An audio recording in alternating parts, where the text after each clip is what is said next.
Morning student, कैसे हैं आप सब लोग। आशा करता हूं कि आप सब लोग अच्छे ही होंगे। और जैसे कि आपको पता है कि आजकल हमारा क्या चल रहा है, वेदों के बारे में जानकारी प्राप्त कर रहे हैं हम। और वेदों के बारे में भी 3 वेदों के बारे में हम जानकारी प्राप्त कर चुके हैं। आज हमारा आखिरी वेद आता है अथर्ववेद। तो देखते हैं अथर्ववेद के बारे में क्या क्या है, प्रश्न बनते हैं जो हमारे पेपरों में पूछे जाते हैं। तो आता है हमारा अथर्ववेद। अथर्ववेद, अब जैसे कि आपको पता ही है कि अथर्ववेद रचना के बारे में पूछते हैं। जैसे कि हम पीछे से देखते आ रहे हैं, अभी तक हर वेद की हम क्या देख रहे हैं, रचना का काल देख रहे हैं। और मैं आपको मेनली जो बता चुका हूं, हमारे ऋग्वेद की रचना 1500 से 1000 ईस्वी पूर्व के बीच में हुई थी। और बाकी के 3 वेदों की रचना हमारी 1000 से 600 ईस्वी पूर्व के मध्य में हुई थी। और अलग अलग कालक्रम भी मैं आपको इनको बताते हुए चल रहा हूँ। तो अथर्ववेद की रचना हुई थी हमारी 900 से 600 ईस्वी पूर्व के मध्य में।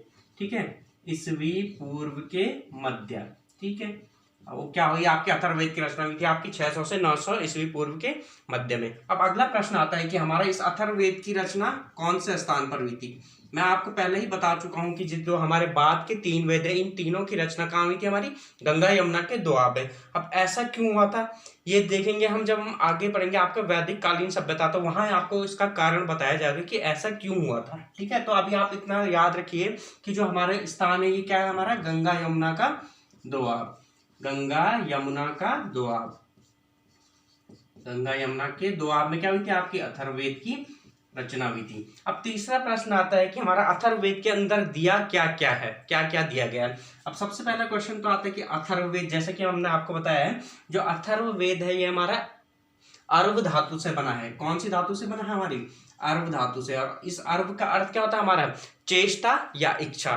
ठीक है, चेष्टा या इच्छा। ठीक है, चेष्टा या इच्छा होती है। ठीक है, अब चेष्टा किस चीज की चेष्टा, अब आप बोलोगे चेष्टा किस चीज की चेष्टा, तो इसमें क्या होती है, चेष्टा यानी मन को शांत या स्थिरता देने वाले विचारों को जानने की चेष्टा। ठीक है, मन को स्थिरता प्रदान करने वाले विचारों को, स्थिरता को जानने की चेष्टा, को जानने की चेष्टा। ठीक है, तो आपका क्या अर्थ समझे आप, अर्व क्या है आपका अथर्ववेद, अर्व धातु से बना हुआ जिसका अर्थ होती है चेष्टा। और चेष्टा भी, चेष्टा यानी इच्छा, किस चीज की इच्छा, यानी मन को स्थिरता प्रदान करने की चेष्टा, यानी ऐसे विचार जो क्या आपके मन को स्थिरता प्रदान करते हैं उनको जानने की चेष्टा। तो अब देखते हैं हम अथर्ववेद के अंदर हमारा है क्या क्या। ठीक है, सबसे पहले तो आता है हमारा अथर्ववेद के अंदर आते हैं आपके कितने मंडल हैं। अथर्ववेद के अंदर कितने मंडल है, और मंडल का अर्थ मैं आपको पहले ही बता चुका हूं, भाग। ये मैं आप सबको पहले ही वीडियो में, जो कि कौन सा था हमारा ऋग्वेद में सब बता चुका हूं, मंडल का अर्थ कैसा होता है, क्या क्या अंदर इसके आते हैं। जिन्होंने नहीं देखा वो आप जाके देख सकते हैं। तो हमारे जो अथर्ववेद है इसमें कितने मंडल है, हमारे 20 मंडल है। और मंडल के बाद आपकी दूसरी चीज आती है आपकी सूक्त। सूक्तों की संख्या कितनी है, सूक्त।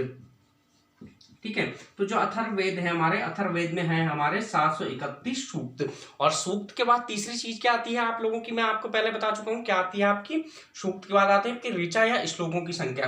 ठीक है, तीसरी चीज आती है इसमें ऋचाएं या श्लोकों की संख्या है, ऋचाओं या श्लोकों की संख्या। तो इसमें कितनी है आपकी ऋचाओं या श्लोकों की संख्या, ऋचाओं या श्लोकों की संख्या है इसमें आपकी 5839। ठीक है, 5839 क्या है इसमें, श्लोक या ऋचाएं हैं। ठीक है, अब एक चीज मैं आपको यहीं पे बता देता हूं, और जो ब्राह्मण या व्यक्ति अथर्ववेद की ऋचाओं या श्लोकों का उच्चारण करता है वो क्या कहलाता है, हमारा ब्रह्मा। ठीक है, ब्रह्मा। ठीक है, कौन कहलाता है, हमारा ब्रह्मा। ठीक है, अथर्ववेद की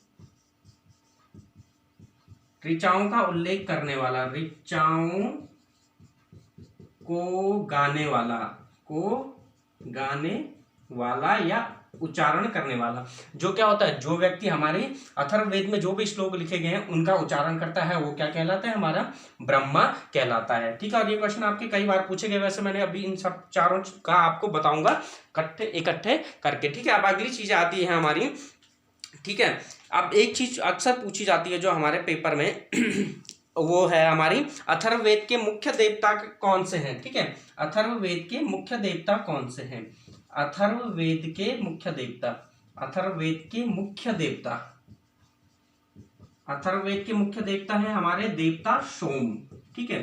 सोम, जैसे कि आपको पता ही होगा कि आर्य क्या करते थे, सोम का पान करते थे, सोम रस का पान। तो आपको ये समझना कि अथर्ववेद के मुख्य देवता कौन है हमारे, सोम। अब अगली चीज आती है हमारी कि अथर्ववेद के अंदर है क्या क्या। जैसे हमने सब चीजों में देखा था, हमने ऋग्वेद के अंदर देखा था क्या था आपका, ऋग्वेद में आपका बताया गया था भगवान की स्तुति करने के, ठीक है, तरीके। सामवेद में क्या था, जो भी आपकी ऋग्वेद में स्तुतियां दी गई थी उन्हें क्या गायन तरीके से लिखा गया था। और यजुर्वेद में क्या था आपका, यज्ञ करने का वर्णन था। और अथर्ववेद के अंदर क्या है, अब जो अथर्ववेद है हमारा, इसमें कोई एक चीज नहीं है, इसमें क्या है, इसमें बहुत सी चीजों का क्या है, मिश्रण दिया गया है। और मेनली किस किस से संबंधित है आपके, ये हो गया आपका खगोल शास्त्र से, इसका संबंध है आपका खगोल शास्त्र के विषय में भी दिया गया है इसके अंदर चिकित्सा शास्त्र के बारे में भी दिया गई है, चिकित्सा शास्त्र के बारे में भी जानकारी दी गई है। और इसके अंदर क्या है आपकी, इसके अंदर आपकी जादू टोना, ठीक है, ये सब विषय क्या है आपके अथर्ववेद के अंदर दिए गए। इसीलिए आपको मैंने कहा कि इसके अंदर क्या है, केवल एक विषय नहीं है, इसके अंदर क्या क्या है आपके खगोल शास्त्र, आपके चिकित्सा शास्त्र, आपका जादू टोना है। और दैनिक जीवन में आप कैसे सुख सुविधाएं प्राप्त करो, इन सब के लिए क्या दिया गया आपका, इसमें जादू टोने के बारे में भी बताया गया। तो आपसे क्वेश्चन अक्सर पूछा गया है आपसे कि जादू टोने का मंत्र किस वेद में है, तो कौन सा वेद है वो आपका अथर्ववेद में। और आपको एक चीज याद रखने की है, इसमें सिर्फ जादू टोना नहीं है, बाकी चीजें भी इसमें क्या क्या है आपका खगोल शास्त्र है और चिकित्सा शास्त्र वगैरह भी इसमें दिया गया है, ठीक है। अब आते हैं हम अगली चीज पे, ठीक है। अब अगली चीज आपको नीचे दिखाई दे रहा है, चलो आप ऊपर से देखते हैं। अगली चीज आती है, अथर्ववेद को कुछ अन्य नामों से भी जाना जाता है, ठीक है, अथर्ववेद के कुछ अन्य नाम भी है। अब अन्य नामों में क्या क्या आते हैं आपके अथर्ववेद में, ठीक है। एक तो आता है आपका छत्रवेद, ठीक है, अथर्ववेद के अन्य नाम, एक तो आता है आपका छत्रवेद कहा जाता है एक इसे, और दूसरा कहा जाता है आपका भैजस्य वेद और महिवेद, भैजस्य वेद और महिवेद, भैजस्य वेद और महिवेद, ये सब किसके नाम है आपके, अथर्ववेद के दूसरे नाम है, ठीक है, अथर्ववेद के अन्य नाम, अथर्ववेद के अन्य नाम। आपसे कई बार पेपर में पूछा जाता है कि अथर्ववेद का अन्य नाम कौन सा, तो क्या दिया होगा, या तो आपको छत्रवेद दिया होगा, भैजस्य वेद दिया होगा या महिवेद दिया होगा। ये तीनों क्या है आपके अथर्ववेद के अन्य नाम है, ठीक है। अब देखते हैं हम अथर्ववेद की शाखाओं के बारे में थोड़ी हल्की सी जानकारी, ठीक है। अब क्या है, जो हमारे महर्षि पतंजलि थे, महर्षि पतंजलि के अनुसार क्या थी हमारी अथर्ववेद की 10 शाखाएं थी, ठीक है। पतंजलि के अनुसार क्या थी आपकी, पतंजलि और शौनक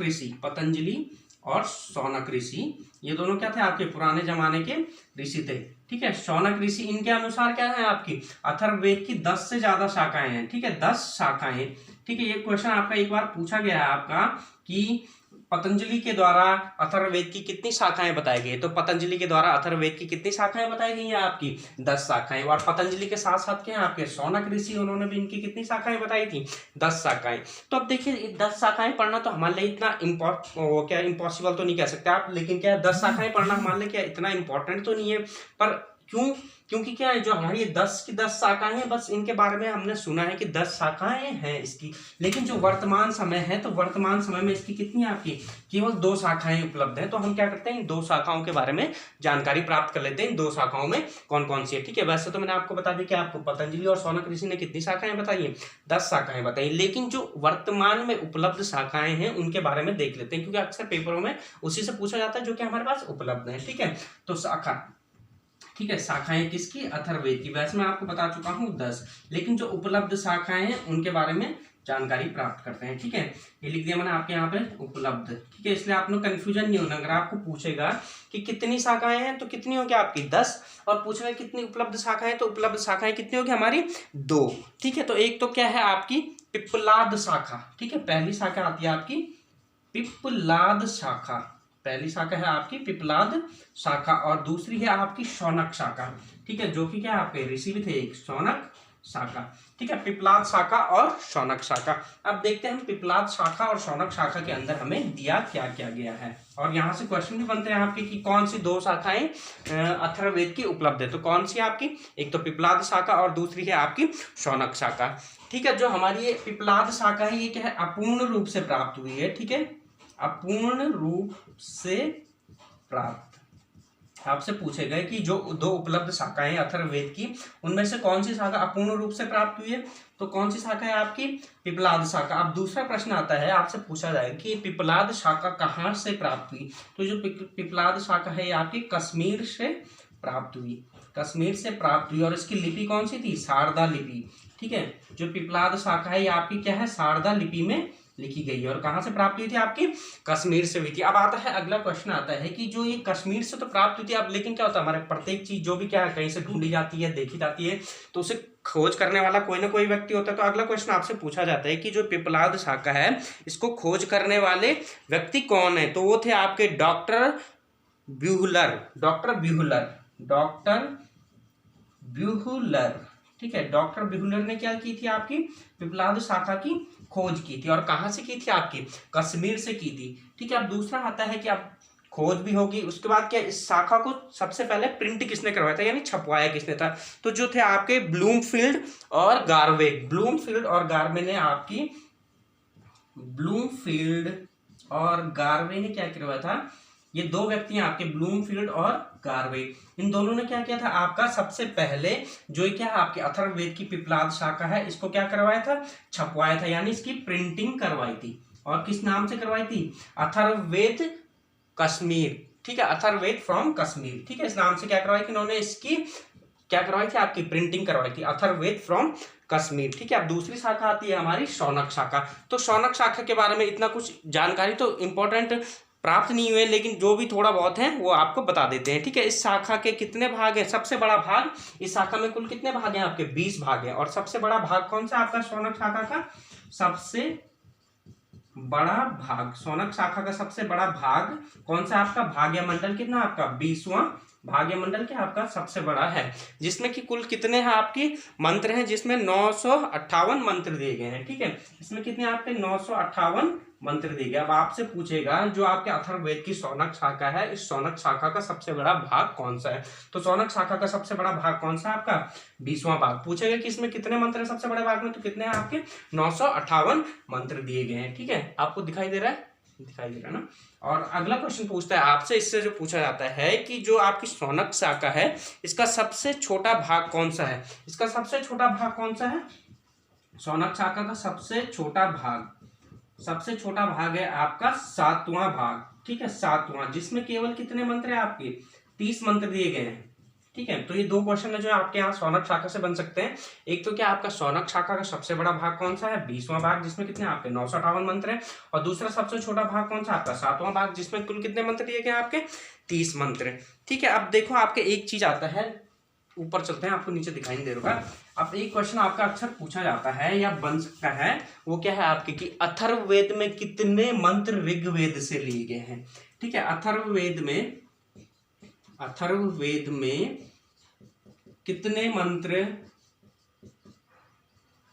ऋग्वेद से लिए गए हैं, ऋग्वेद से लिए गए, कितने लिए गए हैं आपके 1200 मंत्र क्या है आपके, 1200 मंत्र आपके ऐसे हैं जो आपके कहाँ थे, ऋग्वेद में थे। और ऋग्वेद से कहाँ लिए गए हैं आपके, अथर्ववेद में। ये भी क्या है आपका इंपॉर्टेंट क्वेश्चन है। ठीक है, और एक क्वेश्चन और बनता है आपका यहाँ से, जो कि अक्सर पूछा गया है कि ऋग्वेद के कौन कौन से मंडल, ठीक है, ऋग्वेद के कौन कौन से मंडल से ये मंत्र कहाँ लिए गए हैं आपके, अथर्ववेद में लिए गए। तो कौन कौन सा मंडल है हमारा, प्रथम, अष्टम और दसम मंडल। ठीक है, जो 1200 मंत्र है कौन कौन से लिए गए हैं, प्रथम, अष्टम और दसम मंडल से, और दसम मंडल से। अर्थ समझ में आया आपका, यानी अथर्ववेद में ऋग्वेद से कितने मंत्र लिए गए हैं आपके 1200 मंत्र लिए गए हैं। और ये 1200 मंत्रों में आपका क्या है जो, ठीक है, ऋग्वेद के कौन कौन से भाग से लिखे, पहले भाग, 8वें भाग और 10वें भाग से लिया गया है। ठीक है, इतनी चीज आपकी समझ में आ गई है। तो क्या हो गया हमारा अथर्ववेद, आपका क्या हो गया, आपका समाप्त हो गया आज। ठीक है, अथर्ववेद के बाद हम देखते हैं एक दो चीजें इंपॉर्टेंट है जो आगे देखी जाएगी। धन्यवाद।